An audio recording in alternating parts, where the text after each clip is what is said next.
ஷேய், நான் முனியப்பன் பேசுகிறேன்டா. நாங்கள் 9 பேருமே எல்லா இடமும் நாங்கள் கிளம்பி போவோம். தப்பு இருந்தால் க்ளோஸும் பண்ணிடுவேன். தப்பு தான் வச்சு ஆடிக்கிட்டு இருக்கான், க்ளோஸ் பண்ணிடுவேன். அது எப்படி, எந்த ரூட்டில் எப்படி க்ளோஸ் பண்ணணும், எப்படி அடிக்கணுங்கிற கணக்கு அடித்து க்ளோஸ் பண்ணிடுவேன். ஏற்கனவே கைலாசத்தில் நான் இருப்பேன், நான் அமர்ந்து அங்கே போய் உட்காருவேன். ஏற்கனவே இழந்தோண்டானோ ரைசுமுழுக்காரனுக்கு சண்டை போட்டுக்கிட்டு தான் கிடந்தான். இந்த இடத்த முனியப்பன் கோயில் கோயில் கோயில்னு கொடுத்துக்கிட்டே இருந்தான். அவன் சேட்டை பண்ணுவான்னு எனக்கு தெரியும், அவன் சேட்டை பண்ணுவான்னு எனக்கு தெரியும், உங்களுக்கு தெரியும். நீங்கள் கடவுள், நீங்கள் பார்த்து கொண்டே தான் இருப்பீங்க. கடவுளுடைய படை வெளியில் கிளம்புனா முதல் படை கிளம்புறது முனியப்பன் முனியாண்டி. நான் தான் கிளம்புறேன். என் கூட பிறந்த சகோதரர் 9 பேர் சேர்ந்து நாங்கள் கிளம்புறோம். கிளம்பித்தான் ஆகணும். இவ்வளோ நாள் ஈஸ்வரன் மகன் கூட எங்கே போனாலும் வருவேன் போவேன். எனக்கு ஈஸ்வரன் அதைத்தான் கொடுத்தார். இப்போ ஈஸ்வரன் படை மகனுக்கு வெளியே கிளம்புது. அது யார் கண்ணுக்கு தெரியாதா? யார் கண்ணுக்கு தெரியாது. புரிஞ்சுக்கோடா. சுற்றி மற்றி நீ சிரிச்சுக்கிட்டு தான் இருப்ப, புரியுதா? அதனால தான் உள்ளே வர்றவனை பூரா வேடிக்கை பார்த்துக்கிட்டு இருந்தேன் நான் உட்காந்து.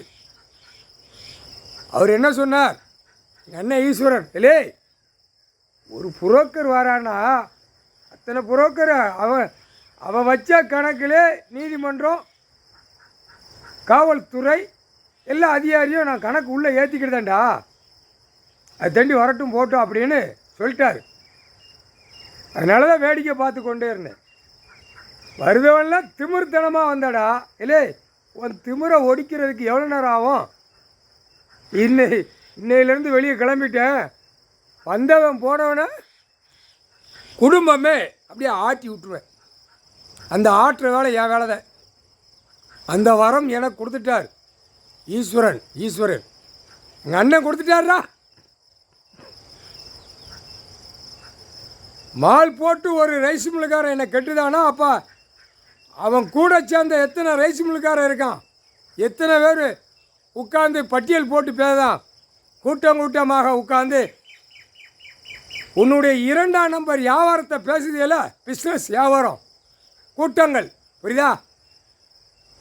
அதுக்குத்தான் நான் வெட்ட வெளிச்சத்தில் எனக்கு எதுவுமே வானத்துக்கும் பூமிக்கும் எங்கள் அண்ணன் ஈஸ்வரன் கொடுத்தார்.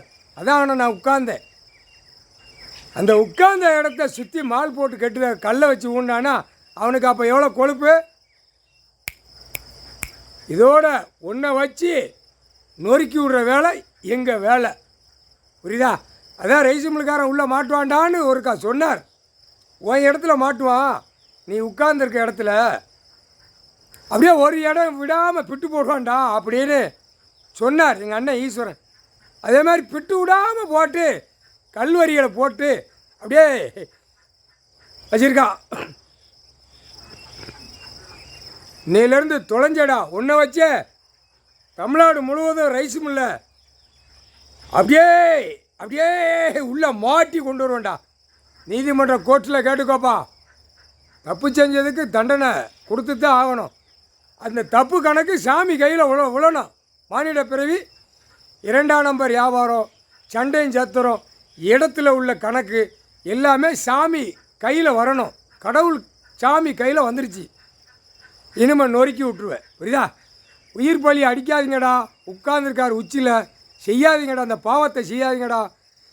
அந்த பாவத்தை செய்யலை அது யாரை கூப்பிடும் தெரியுமா?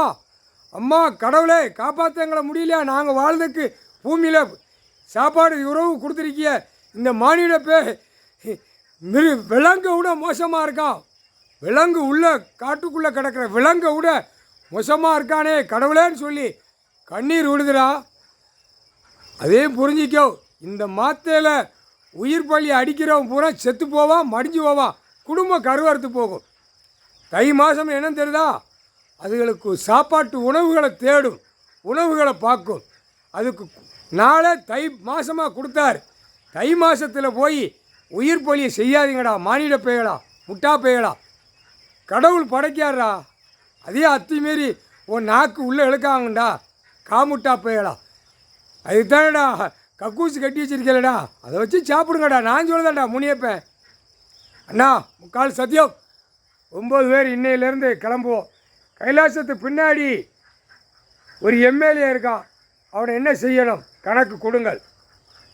கணக்கு கொடுத்தாத்தான் உலக நாடு பார்ப்பா, தமிழ்நாட்டில் பார்ப்பா. இல்லைன்னா அதுக்கு தாண்டி வேடிக்கை பார்த்துக்கிட்டே இருப்பான், வேடிக்கை சிரிச்சுக்கிட்டே இருப்பான். புரியுதா? அதனால் எங்கள் அண்ணன்ட்டே நான் புரியுதான்னு கேட்டேன். மன்னிச்சுக்கோங்கண்ணா, இன்னையிலேருந்து நான் வெளியே கிளம்புறதுனால ஆக்ரோஷமாக தான் நான் கேள்வி கேட்பேன். முக்கால் சத்தியம், சத்தியம் அண்ணா, சந்தோஷம். அவன் மால் போட்ட குளத்துக்கு கீழே குளத்துக்கு மேலே அது ஃபுல்லாக ஏர்போர்ட்டா, ஏர்போர்ட்டு.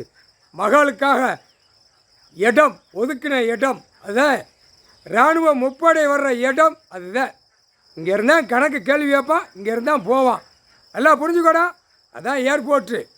ஏர்போர்ட்னா விமானம் வர்ற இடம். ஆடாதடா, நொறுக்கி விட்டு அப்படியே திருவோடு போட்டாரா, அந்த திருவோடில் விட்டுருவேன். திருவோடு விட்டு அப்புறம் தாண்டா அவனை நசுக்குவேன். முக்கால் சத்தியம்.